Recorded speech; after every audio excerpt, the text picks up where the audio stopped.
King James Bible, the book of the prophet Isaiah, chapter 29. Woe to Ariel, the city where David dwelt! Add ye year to year, let them kill sacrifices. Yet I will distress Ariel, and there shall be heaviness and sorrow, and it shall be unto me as Ariel. And I will camp against thee round about, and will lay siege against thee with a mount, and I will raise forts against thee. And thou shalt be brought down, and shalt speak out of the ground, and thy speech shall be low out of the dust, and thy voice shall be as one that hath a familiar spirit out of the ground, and thy speech shall whisper out of the dust. Moreover, the multitude of thy strangers shall be like small dust, and the multitude of the terrible ones shall be as chaff that passeth away. It shall be as an instant suddenly. Thou shalt be visited by the Lord of hosts with thunder, and with earthquake and great noise, with storm and tempest, and the flame of devouring fire. And the multitude of all the nations that fight against Ariel, even all that fight against her and her munition, and that distress her, shall be the dream of a night vision.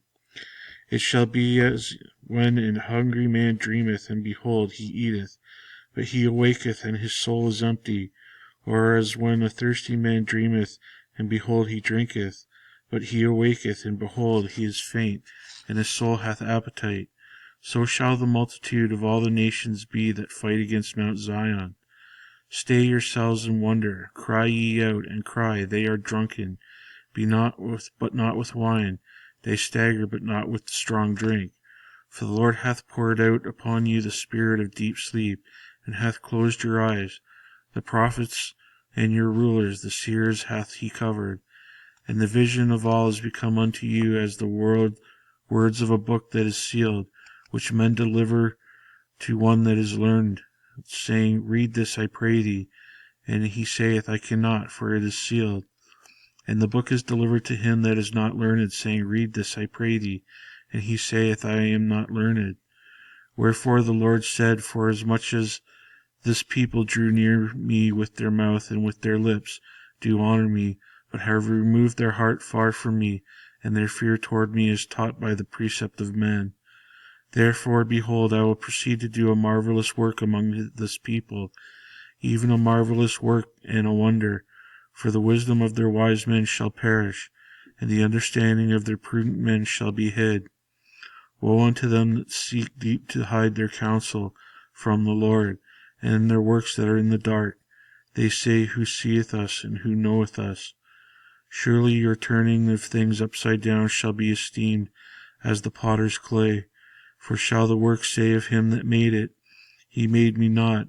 Or shall the thing framed by him that framed it, He had no understanding? Is it not yet a very little while, and Lebanon shall be turned into a fruitful field, and the fruitful field shall be esteemed as a forest? And in that day shall the deaf hear the words of the book, and the eyes of the blind shall see out of obscurity and out of darkness. The meek shall also increase their joy in the Lord, and the poor among men shall rejoice in the Holy One of Israel. For the terrible one is brought to naught, and the scorner is consumed, and all that watch for iniquity are cut off, that make a man an offender for a word, and lay a snare for him that reproveth in the gate, and turn aside the just for a thing of naught. Therefore thus saith the Lord, who redeemed Abraham, concerning the house of Jacob, Jacob shall not now be ashamed, neither shall his face now wax pale. But when he seeth his children, the work of mine hand, in the midst of him, they shall sanctify my name, and sanctify the Holy One of Jacob, and shall fear the God of Israel. They also that erred in spirit shall come to understanding, and they that murmured shall learn doctrine.